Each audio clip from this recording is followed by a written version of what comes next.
Why did you think of writing a book on Ramayana in these times? I was teaching summer classes for mostly kids of Indian diaspora in the United States. The first thing that came to my mind was, how do I make this interesting? How do I make this relevant for the students that they can think, okay, I have something to learn from this book. Rama is a Pitruvakya Paripalaka. Rama has won this big battle, but there were times Rama and Lakshmana came close to death. There was so much of determination, so much of hard work, resilience that went into this one. So one of my first lessons that I taught to the students is that you surround yourself with the smartest people. Then I given an example of Rama identifying Hanuman as the smartest person, and any king can achieve anything with the help of a minister like Hanuman.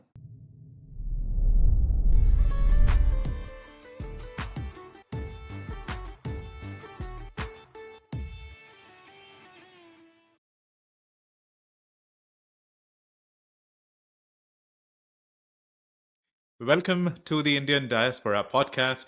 This is your host, Rahul. Today's episode is about Ramayana, the ancient text, and the wisdom that comes with it. We have Srini Katta, who has written this book on Ramayana. It's called Rama, Lakshmana, and Hanuman, Brothers in Arms. This is a retelling of Ramayana with applying that in modern wisdom in business leadership, how to live a life.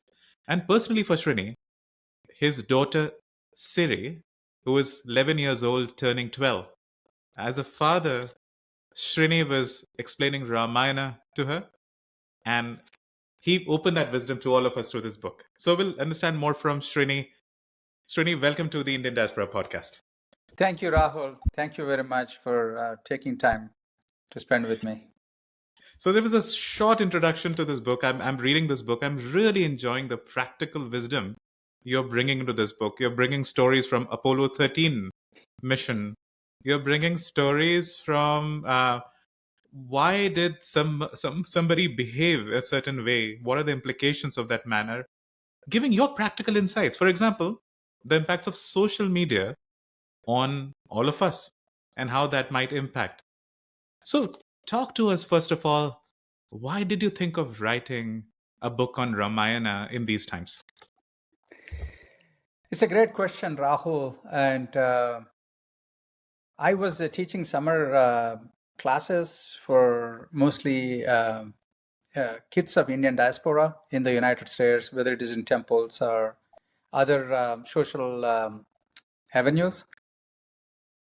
When I was asked to talk about Ramayana to the children, the first thing that came to my mind was, how do I make this interesting? How do I make this relevant for the students that they can think, okay, I have something to learn from this book. So I never went to the class teaching them, Rama is a Pitruvakya Paripalaka, or Rama has won this big battle, but there were times Rama and Lakshmana came close to death, and they won the battle not so easily. There was so much of determination, so much of hard work, resilience that went into this one. So I slowly thought of bringing those out. So one of my first lessons that I taught to the students is that you surround yourself with the smartest people. Then I given an example of Rama identifying Hanuman as the smartest person, and any king can achieve anything with the help of a minister like Hanuman. So that's the greatest thing Rama did. If you look at Ramayana, without Hanuman, the Ramayana we know wouldn't have happened, because his role was so critical in the most dire situations. He came in and he turned towards positive at every aspect if you look at it. So one important thing we all should learn from this is that it's important that we surround ourselves with the smartest people, not we the smartest in the group. So that's one of the lessons. I think that's what first I started teaching, and then I slowly went into deep dive and taking each chapter and analyzing why Rama behaved like this. And Rama is supposed to be Santa Swarupa, meaning the abode of peace. He never lost his uh, peace, inner peace, whatever the situation may be. But one time he lost his inner peace. That was when Sita was abducted by Ravana. He lost his temper. He aimed his arrows at the river Godavari and said, if you don't tell me the whereabouts of Sita, I'm going to dry you up. And then he aimed his arrows at the mountains and said, if you don't tell me about Sita, I'm going to pulverize you to the ground. So much of anger I've not seen anywhere in the Ramayana except after the abduction of Sita. Then I went on to realize why this has happened. Because he not only lost Sita, Sita is his Dharma Patni. So in our scriptures, there is a word called Dharma Patni. There is the Patni means wife. Dharma means righteous wife. So wife is an important component of a family life to deliver our righteousness. When you lost your wife, he did not just lose his wife, he also lost his righteousness. That's where his energy dropped from. If you analyze in the yogic terms, from Sahasrara to Mooladhara. So the Mooladhara is, if you again come into our physiology, psychology, that's where the flight or fight mode plays in. So we only have two modes of life when our energy is at the Mooladhara. You fight or flight. So that's where the analysis went on, and then I started using these lessons in our talks with my children. So Siri caught on, and one day I sat down, and it's been years. Like in 2001, I studied Sundarakanda. It's very beloved book of Ramayana to me. So one day I was sitting and reading, and day two, Siri came and joined me and asked if she could join for the reading. And then we started. It has 68 chapters are called sargas. We finished it in 68 days.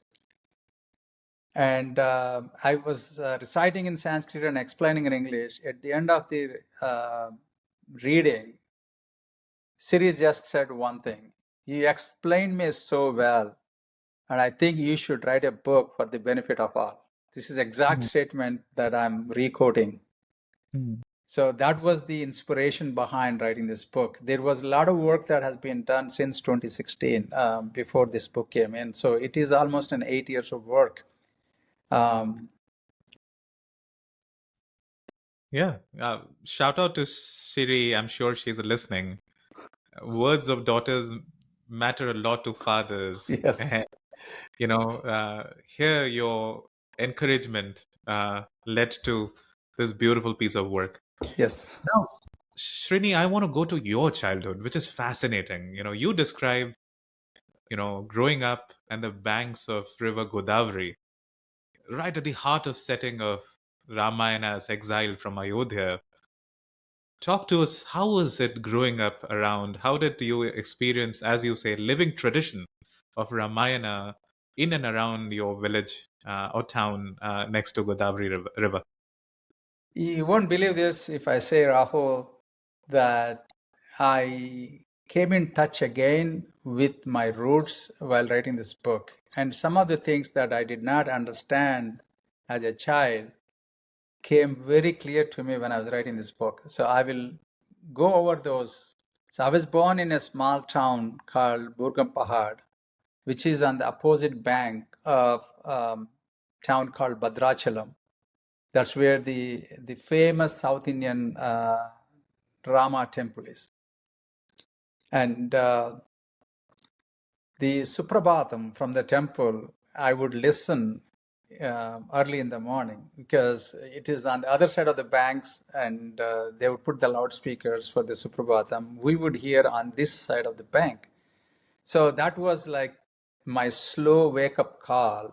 So I probably, that could be one of the reasons early on I had an habit of getting up early because of maybe this call, you know. So this I still, it vividly plays in my head like Kausalya, Supraja, Rama, Surya, Sandhya, Pravartayet. So this was what Vishwamitra, recited to awaken Rama when he took Rama and Lakshmana to protect his 5 rituals from the Rakshasas. So that still plays in my head. But my family has, of course, anybody living around those towns and almost like 100 kilometers around, and the whole India, the whole South Asia is full of Rama and Rama's consciousness. So my house is no different. So in my childhood, I believe like at age 8, my mother would ask me to stand outside of my house to give water to a tribe called Gotikoyas. Mhm.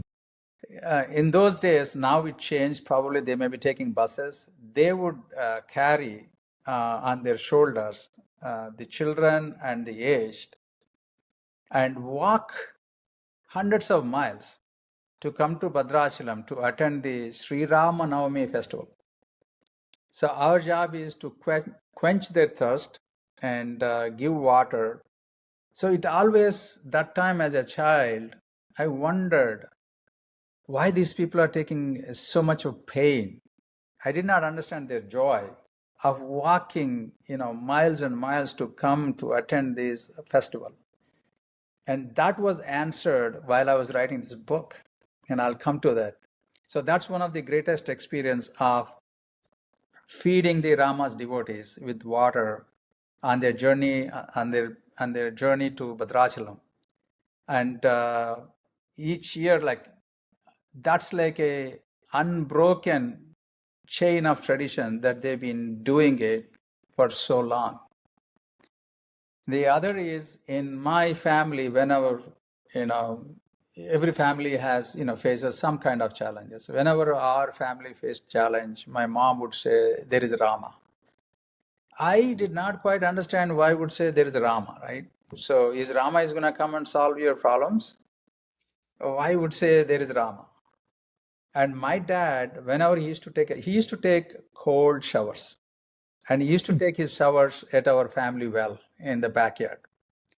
So he would draw the first bucket out of the well and pour on himself, and it's going to be a little bit shivering. Then he would say, Rama, Rama, Sita, Rama, Ayodhya, Rama, Bhadradri, Rama. So these are all like, memorized into my head as a child. So I have intuitively become a devotee unknowingly of Rama.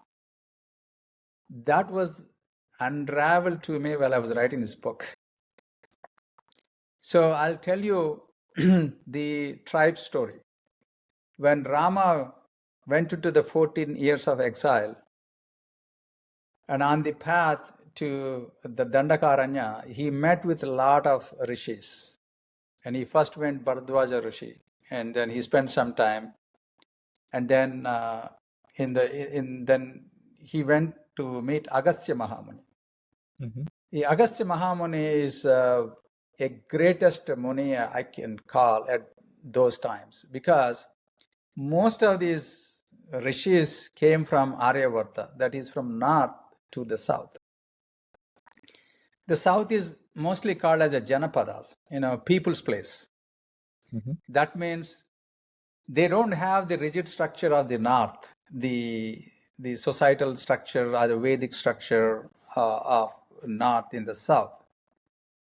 And most of these rishis came in because Dandaka is one of the greatest places, spiritual places. There are such places, about 9 places people call it. This is the greatest place to practice spirituality and gain spiritual values very quickly. So that's why they used to come. And being a subtropical country, it is abundant with the wild fruits and the tubers and the roots. So they don't need to worry about whenever they're hungry, they can dig and they can find some tuber, some root, and they can eat it. Or a fruit, they can pluck a fruit and eat it. So there is no need to worry about going to the villages or towns for alms.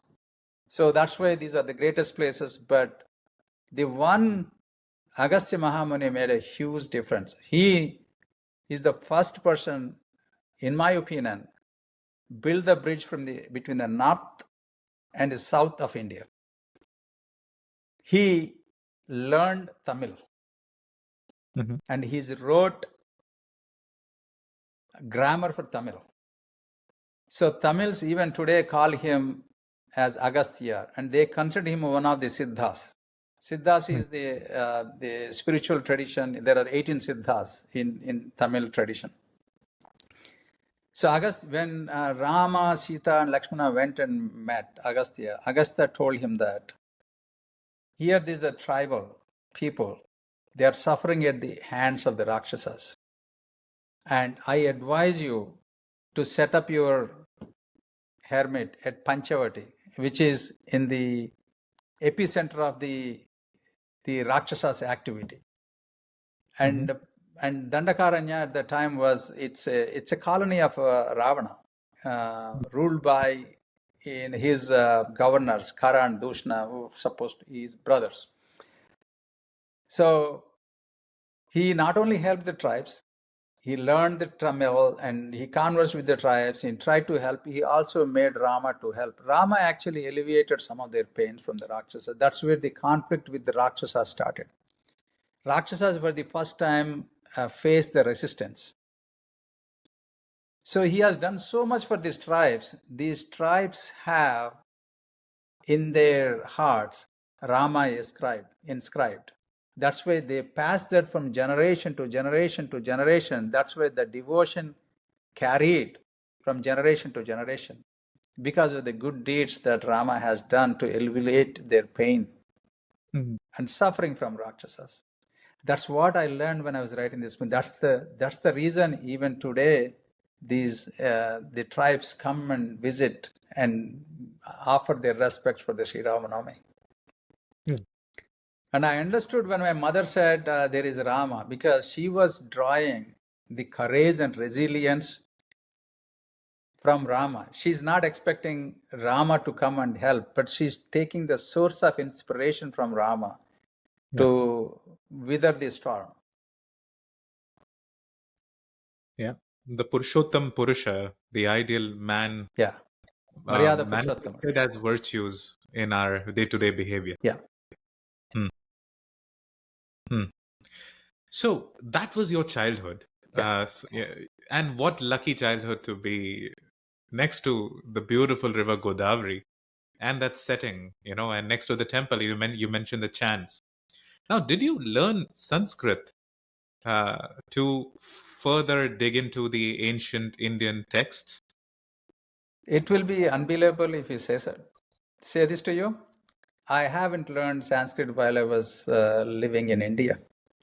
And even though I have passed some of the Tirumala Tirupati Devas, TTD conducts the Sanatana Dharma, test on Bhagavad Gita and all.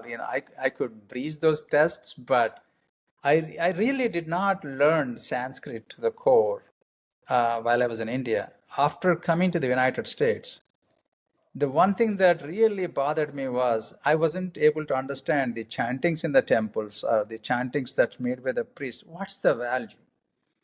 And particularly when I become very interested in the Purusha Suktam and also the Rudram.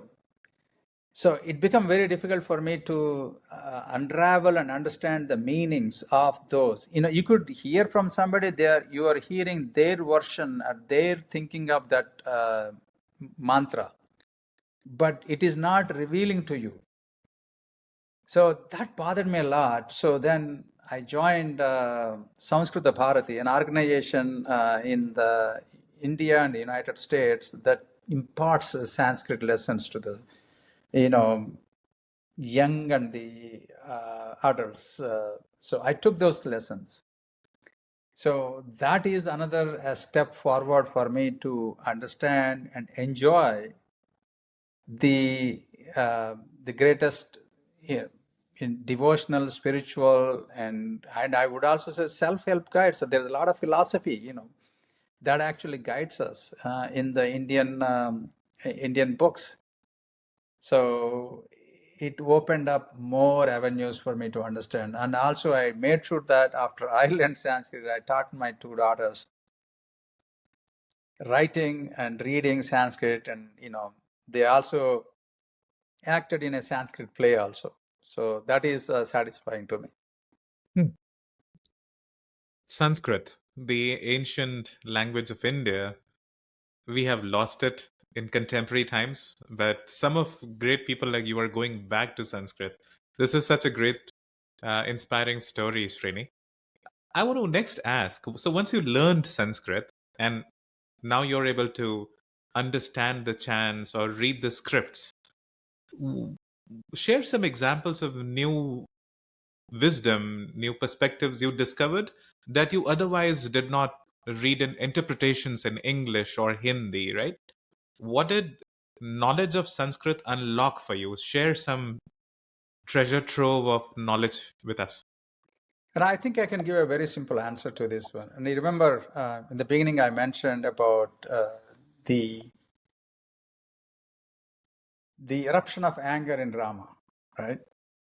So I will come to, so I chant Vishnu Sahasranama. I've been chanting before also, before I learning Sanskrit. And after I learned Sanskrit, there was a huge difference.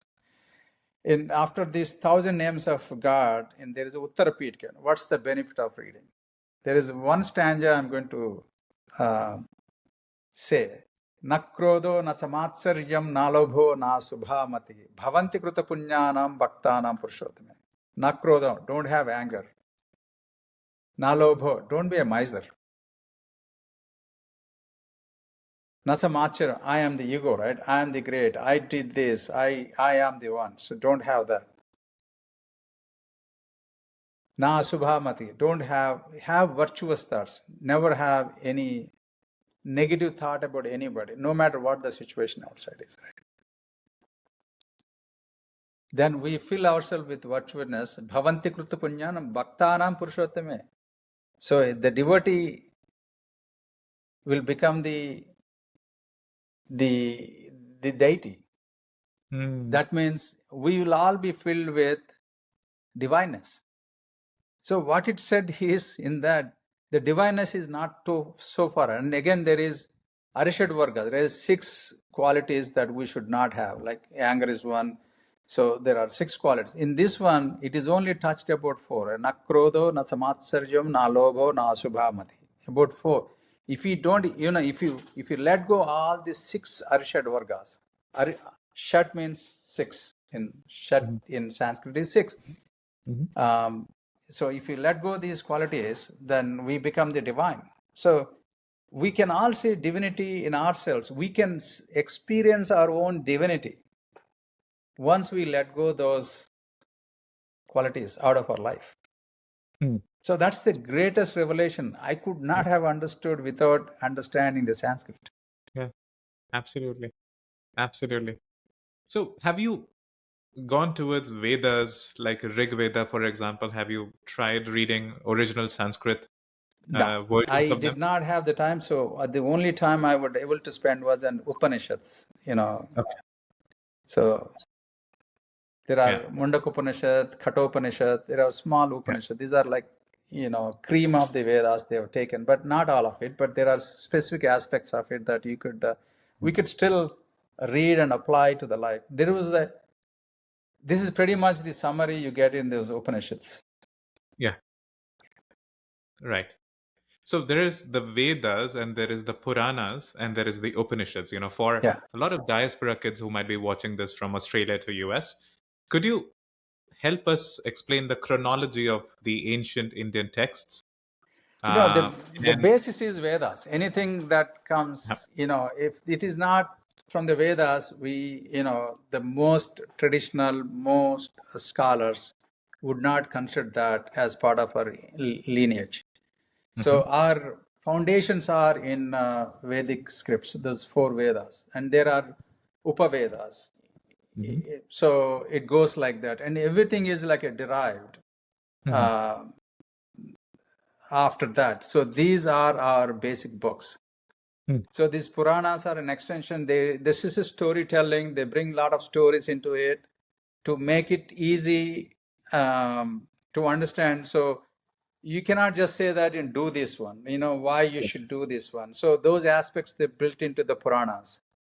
So, but if those Puranas were very important because the stories remain with us. So it could be passed generation to generation. That's why the most of the families do what you call as vrata. Vrata mhm, is in a way of doing a devotion, but there is a set of process you follow. You don't need to understand the Sanskrit chanting and all those things, and simply knowing 108 names, then you can do those vratas, right? Because you have to understand 90% of the India was illiterate, mhm, 10%. But how do we?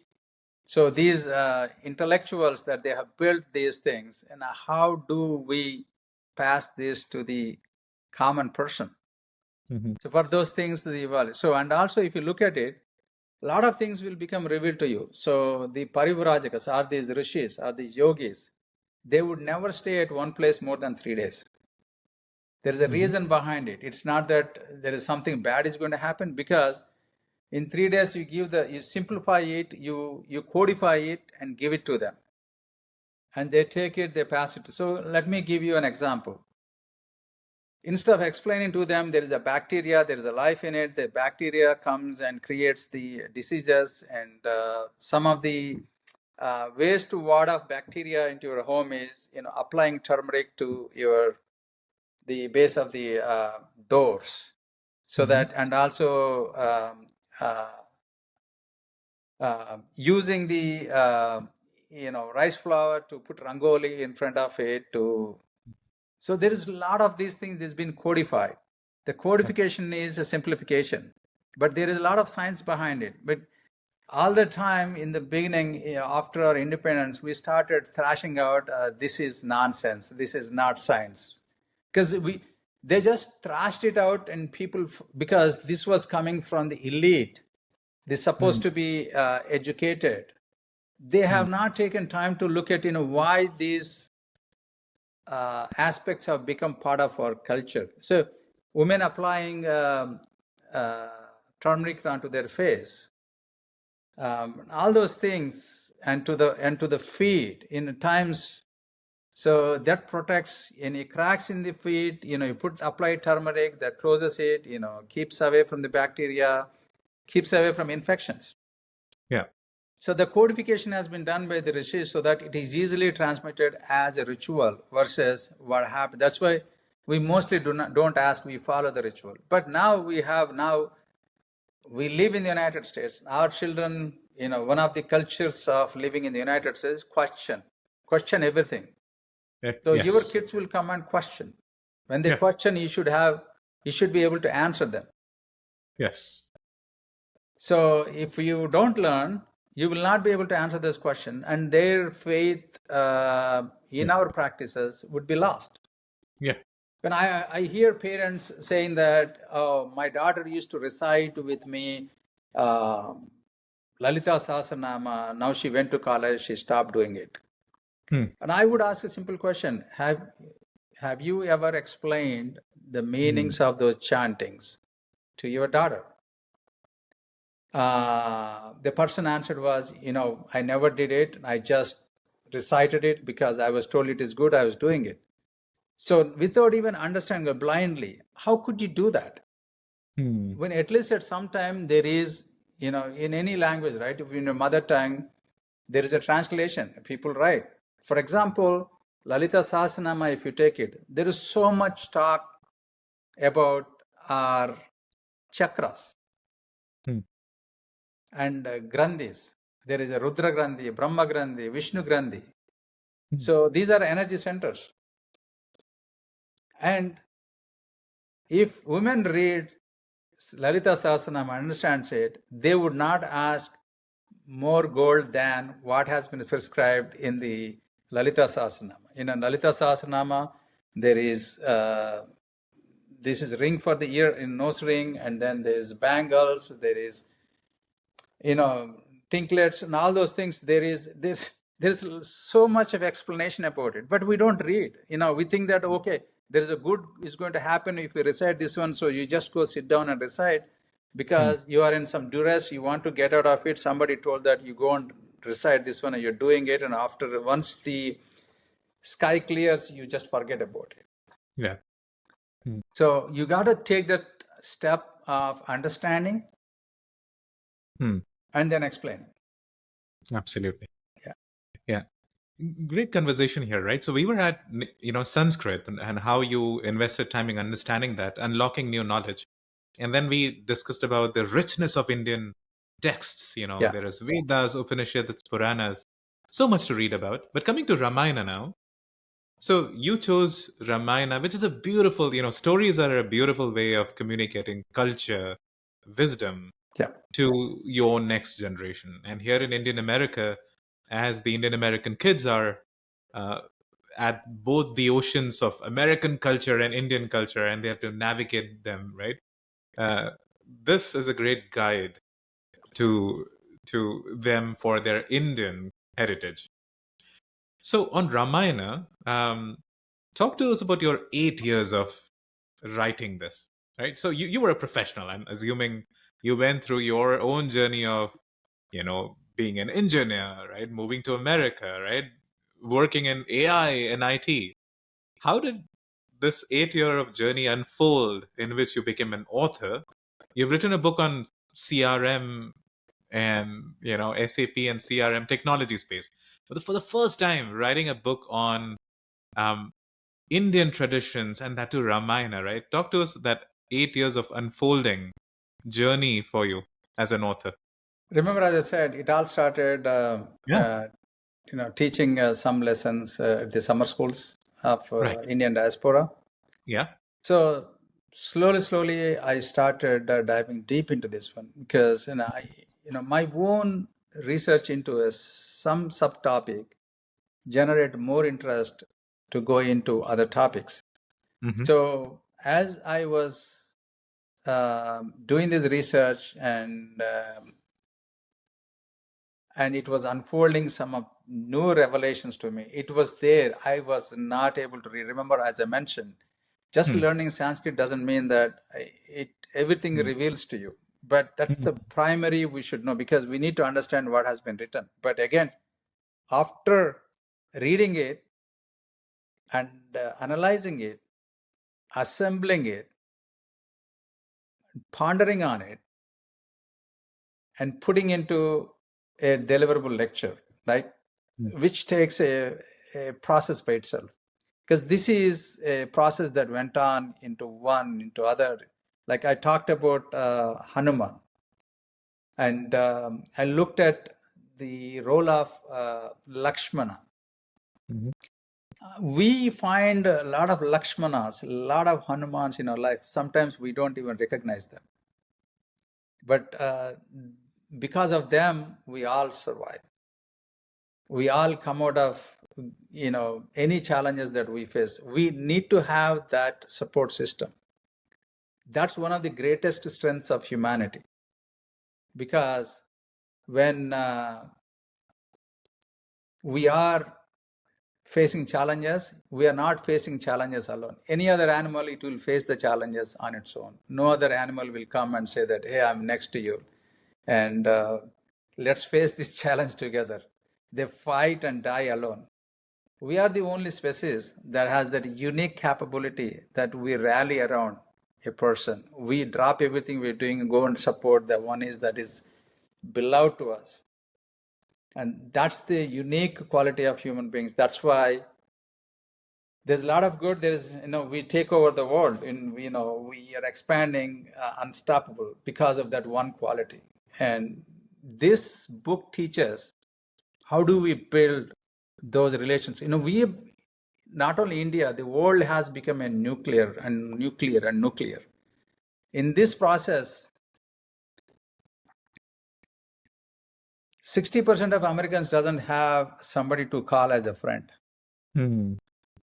I don't know about India now, but yeah, a lot of American men are lonely, right? yeah. That's the stories. Yeah. So this has happened because we become isolated. We are losing that, they're not tapping into, they're not building that innate quality of humans, that is networking, being together. Hmm. So, and what we are doing is, I'll take you one step ahead, and probably I'll make everybody to think. Our generation, maybe we are the last, a bridge between the old generations and the Gen Zs and millennials. So our Yeah. generation. So when I was growing up, when there is a celebration, a wedding or birthday, we wouldn't call an event manager. So we become the event manager. Somebody's experience, we go, and there were times that I spent 15 days at my friend's place helping them for the wedding preparations. I'm very good at accounting. I would take that role because they have a set budget, and I would allocate the budget. I make sure that everything stays on the budget. Hmm. And there is decoration team, there is a catering team. How much we are spending here. This is their budget to work on it, and I'm very good with the numbers since childhood. So that was my job, to make sure that the wedding or birthday is done on the budget. And if there is anything, I need to go to the elders and say that, hey, I think we need more money for this one. So we used to, friends, all of us, we used to work together. There is a team, they did a phenomenal job of decorating it, cutting the papers. And, from there, now we moved in. So that was the social currency. So there is a wedding in my family. And also when you have relatives and come in, where they would stay, you don't send them to hotels.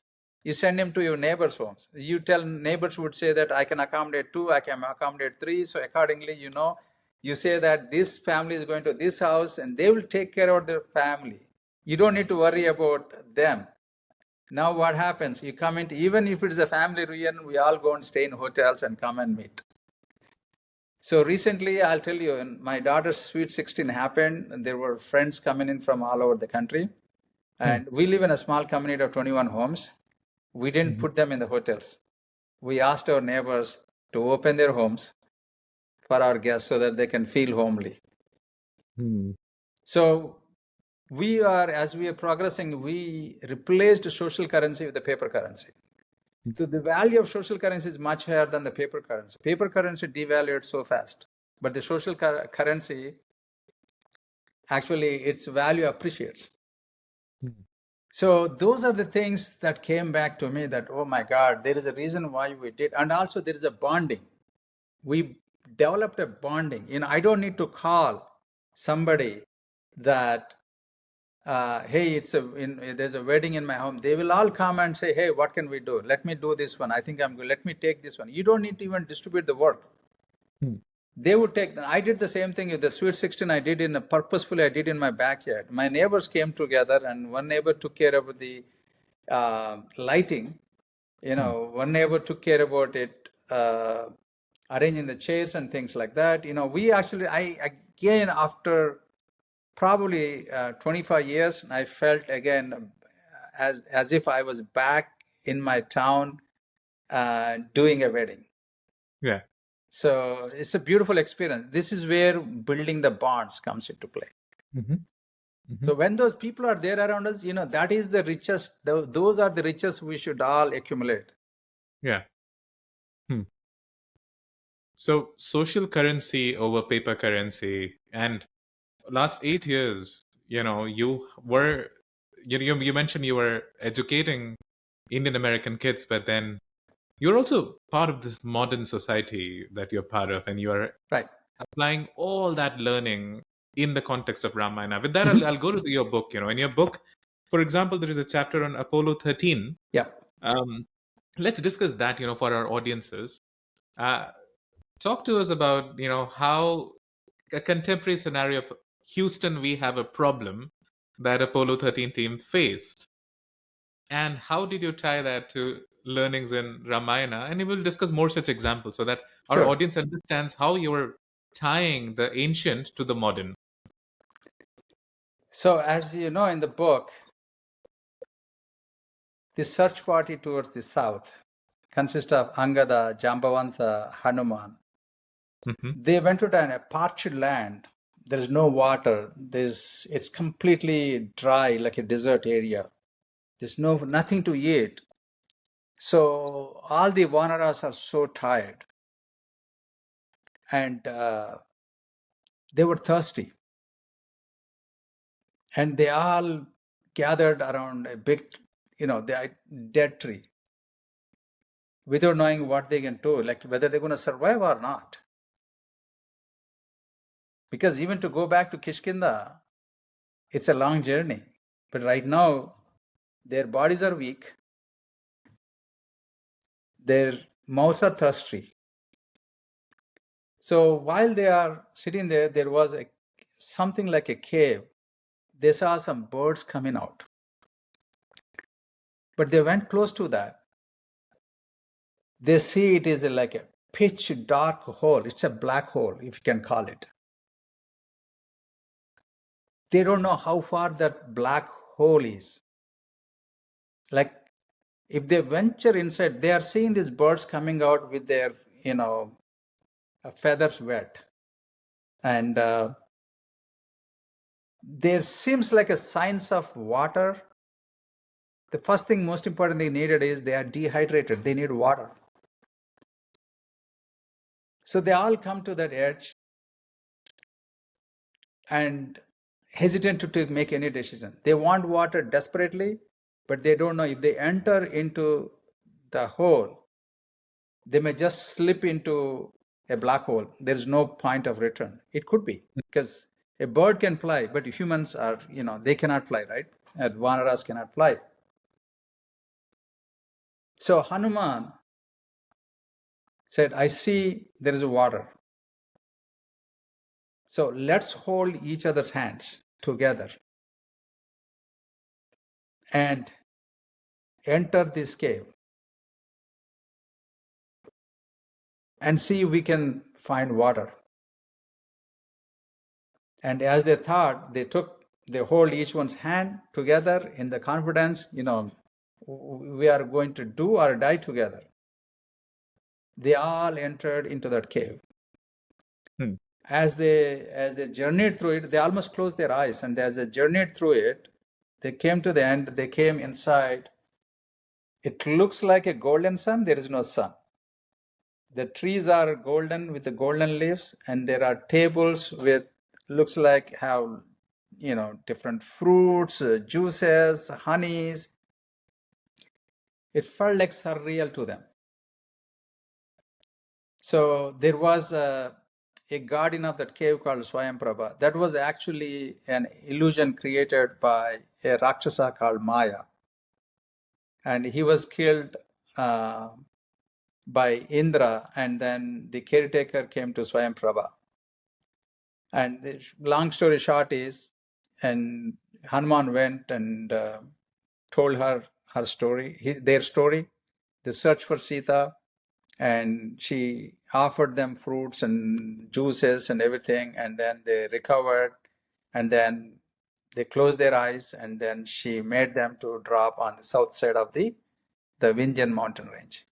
So coming to here, Apollo 13 mission, they lost the oxygen chamber to the main console. And the only they have is, there is a lunar module. That lunar module is there for them to have a short trip to the surface of the moon to collect and come back to the main ship. Now, they all moved into the lunar module because there's no oxygen supply is going down. And those are the desperate times. because they don't know. So everybody worked together hand in hand. The team in Houston, the ground team, and the team on the spaceship, together they worked through and made a miracle of coming alive back to the earth. So I felt there's so much of relevance. This is where, when you faced with existential threat, both the Vanaras and the Apollo 13 team faced the existential threat to the life. But because they took that calculated risk, they survived and came out successfully. So, as I was saying, kids learn through stories. Either Yeah. you lecture them, right, or you tell them a story and then you interpret the story, the moral of the story. So, similarly, you discuss such anecdotes or stories from the Ramayana and then you give your own interpretation. Yeah. Now, as you were describing this to the kids in Indian American diaspora, what has been your experience when you tell the story and you do the interpretation? How's their reaction been, absorbing life's wisdom through Ramayana, something that might be alien to them growing up in America? You said an absolutely great point. So these kids that know of me, that are given lessons, and at least I went to 5 of the kids have given their quotes on the book. It's on my website because they felt so fascinated about this book. They said, one of the high school kid written that whether religion or not, everybody should read this book because there is no a religious angle to this book. This is a pure story of Rama, Sita, Lakshmana, and Hanuman. If I just consolidate it and say it, right, this is a story of 4 resilient and daring, caring people lives. So there is no religious part to this one, because that's where I was so loud when she said that everybody can benefit this book, religion or not. So when we take, like you said, because I lived enough in the United States, and I have the both knowledge of East and West, so that I was able to combine together. And when I was explaining to the kids born in the United States, because I speak their language. Like, remember I told you, the yogi is codified. Yogis did not come and explain, oh, this is a big thing, man. You just don't understand. I cannot just explain to you. They just codified and given to them. So When you explain, I love that point, how it's full circle. Give me an example of codification. Like we took the haldi or turmeric example, putting turmeric on the doorstep, right? Yeah. And that, kills the bacteria, if you will. Yeah. Give me an example of taking a wisdom and codifying that in American language to the kids. So in the first chapter itself, I talked about how Kaikeyi was first happy to hear the news that Rama is going to be the next king. Interesting. And then Mandara came in and she polluted Kaikeyi's mind, saying that, now she put the she did the time travel with Kaikeyi. Imagine now Kausalya is going to be the king's mother. So she's going to have a much bigger role. That's what is your role is going to be, where you fit into this game. And unless Bharata becomes the king, and now why don't you use the boons that Dasharatha has given to you? This is your time. You did so much. You should have that king's mother's role, not Kausalya. That polluted the mind of Kaikeyi. And likewise, I brought intentionally. First, we enjoy, one of our classmates in high school students, they're doing great. They won the, inter-college tournament. And first, we feel great about it. But somebody says, some other classmate comes and says that, hey, you are rooting for himself. He's going to go to this great college in Harvard. And You're just wasting your time going and rooting for this guy. What you getting out of it? Then you mm, started thinking about it. That's how mm, social media can twist our minds. So that mhm. I've given that clear example there. So that's where the relevance I brought, Yeah, that's codification. So excellent. the story Yeah, of Kaikeyi is not just an alone piece of it. It yeah, happens in everyday's life, right. in all our lives. Lovely. Excellent point. We recently finished the elections out here. We are just out of the algorithmic bubble that all of us get trapped Yeah. into. So I guess the learning is, for Indian American kids listening here is independence of thought. Not be polluted by the social media around you. There's a lot of younger people face anxiety, because of bullying or social bullying, and from their peers. Just ability to stand independently. If KK would not have had the irsha or jealousy against Rama, perhaps Ramayana would have been different Yeah. or would have not happened. But yeah, that's one practical example that you shared. Going forward, Srini, what I loved about you is that you could have carried on just being a professional, materialistically successful here in America, but you challenged yourself, went to learning Sanskrit, discovered the beautiful days of your childhood, and took out this lore of wisdom and codified it for the modern diaspora kids, right? Mhm. Where do you want to take yourself? What is the next body of work you want to do in the future? In the future, I left it open. If we can dive deeper into Ramayana, Mm, I just given the basic knowledge. But if somebody wants, if I see a lot of requests coming in, let's bring the management lessons deeper out of Ramayana. We could just do one book or a couple of episodes on how one could apply the lessons from Ramayana mm, into our management, when you're running a company. And I also talk about the servant leadership, which is a great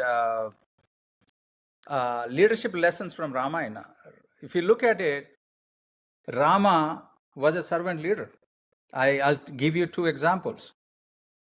When Kabanda, so the whole story is, Sita was kidnapped and they don't know, and they only got a hint that Ravana has abducted her, and they don't know where Rama took Sita. mhm, So obviously, what anybody would do is that my wife has been lost, she been kidnapped. I don't know, I need help. I'm desperately needing help. But Kabanda was cursed by a rishi, and he has this grotesque form, and he has long hands, about mhm, 5 miles. So it caught the Rama and Lakshmana, brought it very close to him.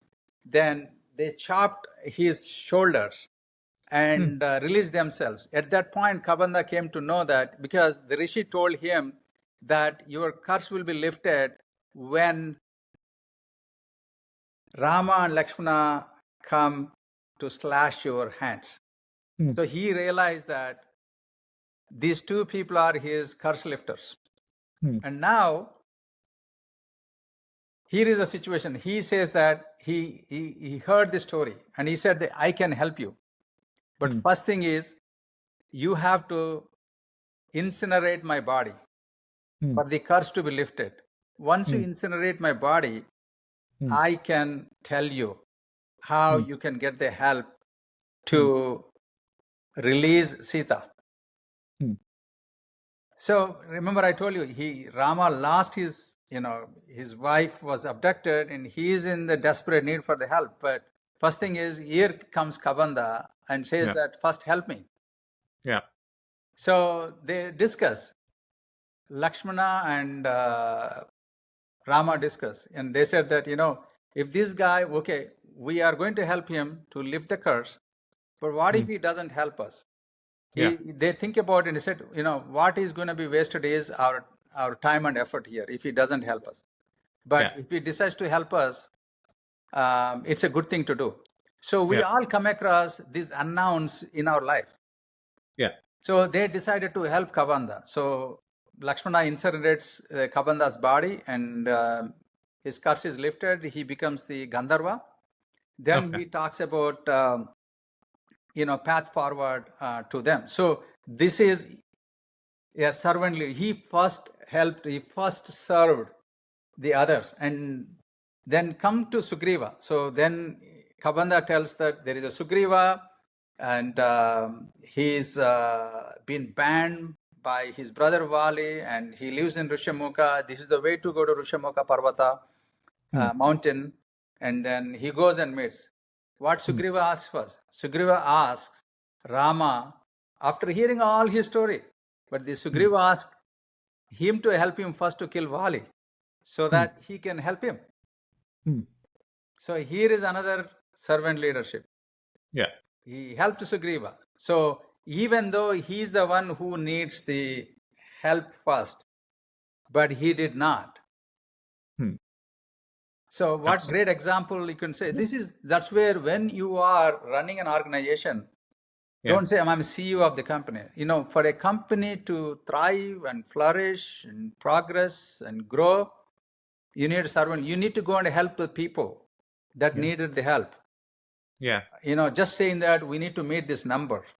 The numbers will be automatically met when all the teams in your company works in synchrony.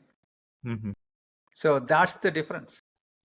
Just giving you just a scratch the surface of it. This is servant. I can talk about leadership lessons from Ramayana a lot. I just dedicated one chapter in the book. Chapter number 33 talks about the leadership lessons from Ramayana. Excellent. So certainly all those who in the diaspora, if you read this book, if you are inspired by Ramayana, do reach out to Srini and give feedback for more application of Ramayana into different areas like business leadership, for example. So you could write about servant leadership in the future. So with that, Srini, we'll come to the last part of our podcast. This is going to be rapid fire questions. I'm going to be asking fun questions to you. Respond with the first thought that comes to your mind. All right, are you ready? Ready. All right, so the first question, your favorite Sanskrit word? Favorite Sanskrit word is Rama. Excellent. I love that. Because besides in Hindi Rama, they call Ram. But it's Rama. Beautiful. Now, besides Rama, could you give second Sanskrit word that is very interesting and the diaspora kids should know about that?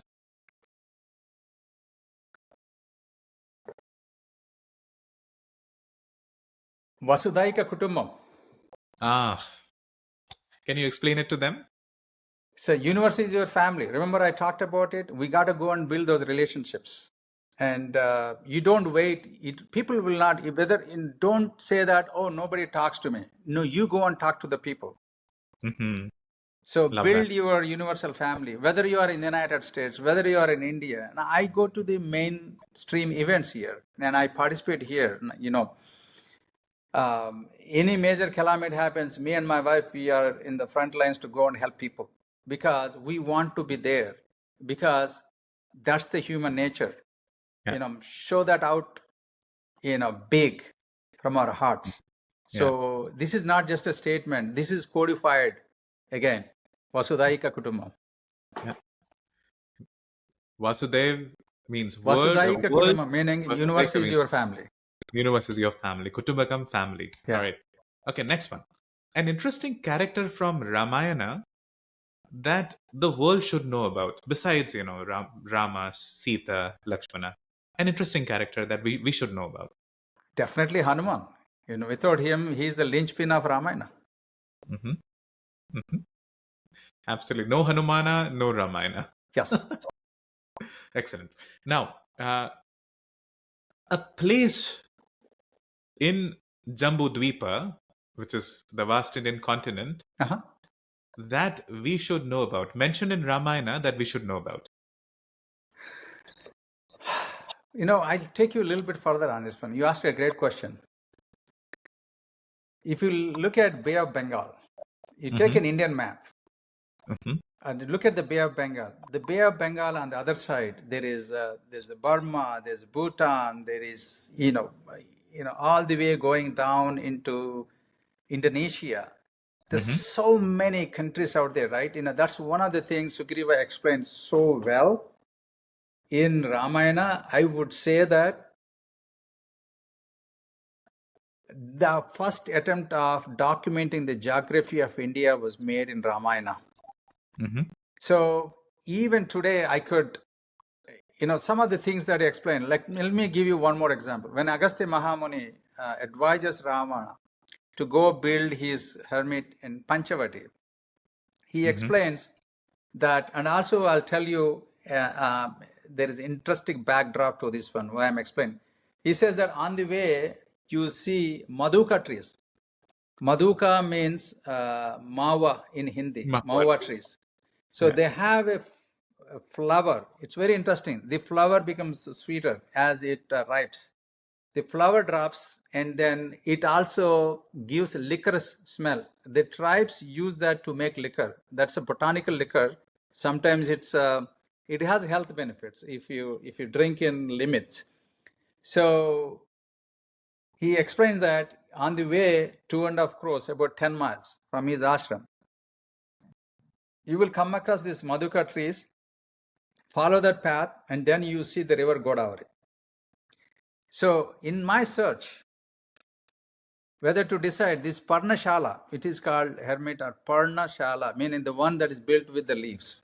Big leaves was made as a roof. It's called Parnashala in Sanskrit. So there is a place called Parnashala, which from Bhadrachalam it is about 10 kilometers, which is about, give or take 6 miles. So I looked at the whole geography of where Rama has entered from Ayodhya and Chitrakuta, Dandakaranya, and his travels. So there are Mawa trees in Madhya Pradesh, but there is no Godavari there.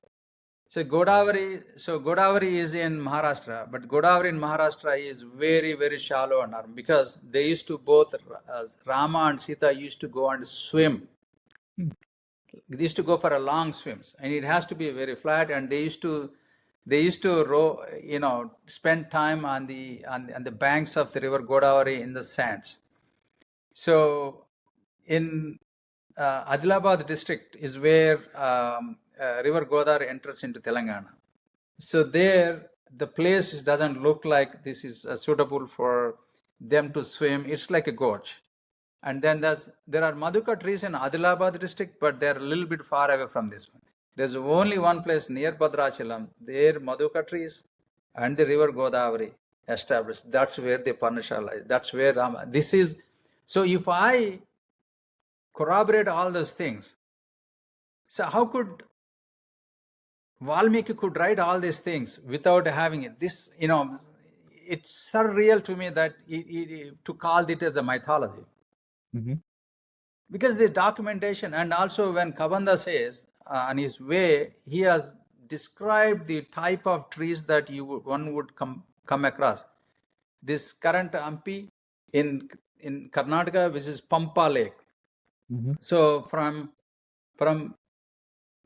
Panchavati towards they were traveling to the west, right, to go to Karnataka. So he has explained the flora and fauna through Kabanda. Even today, you can see them. So that's where, in a geography vibe, if you said that, right, you can actually trace the Ramayana, even the current date. What is that place you will call in the Jambu Dvipa in Indian subcontinent? What is that one place people should go to? Is that Ambala, where you mentioned there's a place where Godavari enters Telangana? Is that the place you will say? No, see, the place where one should go to is Bhadrachalam. Once they go to Bhadrachalam, they can go to the Parnashala, where Rama and Sita has spent before she was abducted. Excellent. Okay. Yeah. Good point. Okay, final question. If there's a person in contemporary world who is equivalent to Hanumana, who would that person be? There is not one Hanumans. After Hanumans, several Hanumans came into our life. Mm-hmm. They made the humanity better. These Hanumans are the ones, they have the dexterity, they have the courage, they have this selflessness. Because Mm-hmm. remember, Hanuman is the one who brought Rama to make Sugriva as the king. Mm-hmm. And Hanuman is the one instrumental in making Vibhishana as the king after Ravana to the Lanka. And Mm-hmm. of course, he is the instrumental from bringing Rama back to Ayodhya. Mm-hmm. It's all selfless act. So I cannot just say that this is one Hanuman. There are many Hanumans. In the rapid fire, the list goes on. I can talk about so many Hanumans. On and on. Right. No, absolutely. India's freedom fighters, right? For example, that era, this especially for the diaspora kids. How many great people who fought for India's independence selflessly. That is incarnation of Hanumana. Let me add something to you. Everybody chance to become an Hanuman, but you may not be sung, you may not be known in your own lifetime, but you will be known in the coming generations. That's such a beautiful point. Which means selflessly keep on doing your work. Yeah. As Gita said. Because it has become rare these days, becoming selfless. Precisely. The materialistic culture that, especially in America, that we might be part of, this is wise teaching. Finally, Srini, to wrap it all, what's your message for the Indian diaspora, from Australia to US watching this? At the end of it, what would you want to say? It may look like promoting my book, but one of my research found that even the parents have never read Ramayana in completeness. They know Ramayana in bits and pieces by watching Sagar's Ramayana or watching a movie, but nobody has really read. So the attempt I made is I strict myself to the Valmiki's Ramayana so that the story is told in authenticity and following the lineage. So one request I would make to the diaspora parents is this book has about 300 pages. So if you take this book as a family reading book, read one page a day. Just it takes 10 minutes of family. It's a great way to put your family together for those 10 minutes. Read the book and discuss. In 300 days, you will finish the entire Ramayana. So I ask all the diaspora parents with their children, please read this book. This is going to help your children to become great leaders with resilience and the courage to change the things that they want to change. On that powerful message, Srini, thank you so much for joining us. Our audiences, hopefully you enjoyed this conversation that took us to the wisdom of ancient India, but also tied that to contemporary world that we are part of. Srini, thank you for joining us and wish you lots of success and more literary work that you engage in the future. Thank you, Rahul, and thank you, Indian Diaspora, for having me on your podcast. Thank you. Bye-bye.